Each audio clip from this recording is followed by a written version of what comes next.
Hey guys, welcome to the Boom Tube. I'm your host Patrick Feliciano, and I haven't done this in a while because I've been kind of busy with school and work and other things lately, so it's been a while. Plus there hasn't really been a lot of superhero stuff in a while.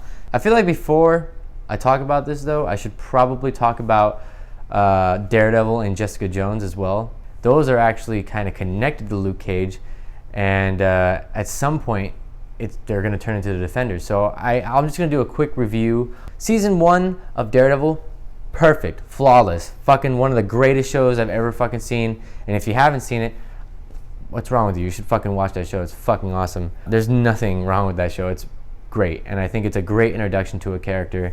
Season 2 of Daredevil, really good too. It has a lot of things going on within it. Lots of things that happen with like the Punisher and the Hand. It's not really a spoiler, they say in the trailer, so if you haven't seen that either, I'm not spoiling anything. But but even with all that, somehow they still make it work, and the story is still cohesive, and it makes a lot of sense. Of course, there's Jessica Jones. Jessica Jones is, I feel like out of these shows that I've watched so far that Netflix has been putting out, I feel like Jessica Jones is like the most interesting because it's not a typical superhero show. It's more about a survivor of abuse, and it's almost like a detective show. You're more enthralled in the story and the development within the story and the psychological things that happen within it. And the fact that it's a female superhero, it makes it even more interesting because you have a female lead within it. That's very rare usually. And of course, they just released a new trailer for Iron Fist, which looks really cool as well. And that's pretty much the finishing like final piece of the puzzle where it all comes together and they're gonna do the Defenders. So right now what I'm gonna do now is pretty much give you my thoughts on Luke Cage. I liked it. It was really cool. I do feel like so far it wasn't as amazing as I was anticipating. I thought the first few episodes was really cool. I really liked the character. I really liked the actor who played Luke Cage. I thought Mike Colter was actually really good. He's charming. He's very well spoken. He carries himself with pride, and he seems like a very well-rounded guy. I really like the way he portrays Luke Cage. He's like a decent person and just really strong and big, you know? Netflix does a really good job with casting people for their shows. There's also another character within the show called Misty. And she's played by Simone Missick. I don't know if I'm pronouncing that right. I'm going to try. But she was actually pretty cool too. Halfway through the show, you kind of lose interest. That's just my opinion. It has a cool development to the character as it's going on. But at times, it doesn't have payoff for certain things that they show you. Like they kind of go into certain backgrounds for Luke Cage or some of the villains like Cottonmouth. They go into backgrounds of them. And they don't really follow through with it. I thought the villains were actually kind of interesting at first. Like Cottonmouth was really cool. And you start getting invested in him a little bit as the show goes on, and then they start showing backstory to him, and that's when you start going, oh, he has layers. I'm really, like, kind of like what they did with Kingpin, you know? Like, he was an interesting character and an interesting villain, but you don't really get that invested in him, like really invested in him, until you actually see his origin. And once you see the origin story of Kingpin, that's when you go, damn, he is like damaged. And they started to do that with Cottonmouth, and you really start to feel for where he's coming from. But then his cousin Mariah just fucking kills him, and you're like, oh, so he's dead now, okay.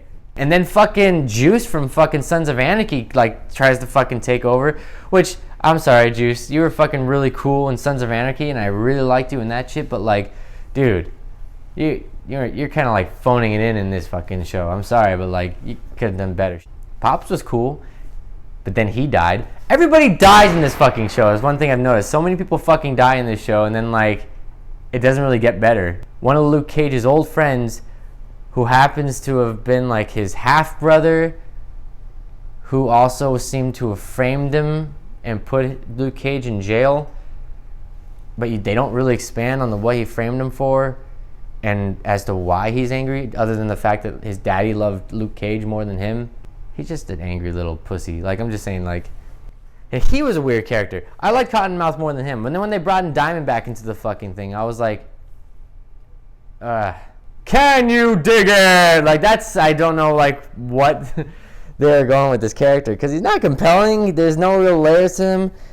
He's just sort of there, and he's funny, but not like he's trying to be funny. He just is funny. He does these weird mannerisms and like facial expressions, and he's just awkward and weird. And I'm like, and when they actually, again, they start showing backstory, especially in the last episode, they show backstory to him, with him and Luke Cage, then they don't expand upon it. They show a little bit of when they were training and they used to be friends, but then they don't show the divide and why they weren't friends anymore. It's like they don't deliver on things that they promise. Like, you feel like they're gonna be revealing some more things, but then it's like they don't know what to do with the show. And to be honest, I kind of understand, because Luke Cage is kind of a difficult character to expand upon, because he's pretty much fucking invincible. I mean, what else can you do against him other than those fucking exploding bullets they had going on there?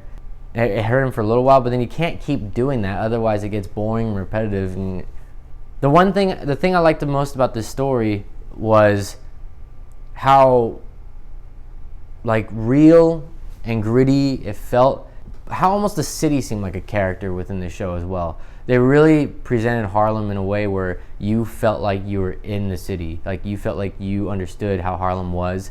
And especially within the last episode, which that last episode kind of saved it for me a little bit, because it went off the rails, and then that last episode kind of made it back on the level playing field. Luke Cage gives this really cool speech talking about how Harlem is supposed to be a symbol of prosperity and our hopes and dreams, and you know what we hope for the future, and you have to fight for it every day.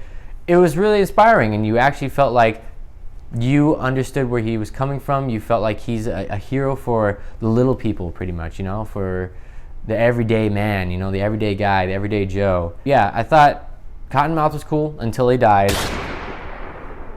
Fucking Diamondback was interesting, but then he gets fucked up, and I guess they're gonna turn him into like the same thing as Luke Cage, pretty much. Mariah, even though she killed her cousin Cottonmouth, and she's been behind like lots of the crimes going on in Harlem, and even though she killed Witness and like killed all these people, and she still somehow got away with it in the end. And Luke Cage then goes to jail. It kind of has like a downer sort of at the end. It's not like, it doesn't really live up to anything, like, oh yeah, except for the fact that Claire from Daredevil, Night Nurse, the only thing that she pretty much does is say, hey, I know a really good lawyer.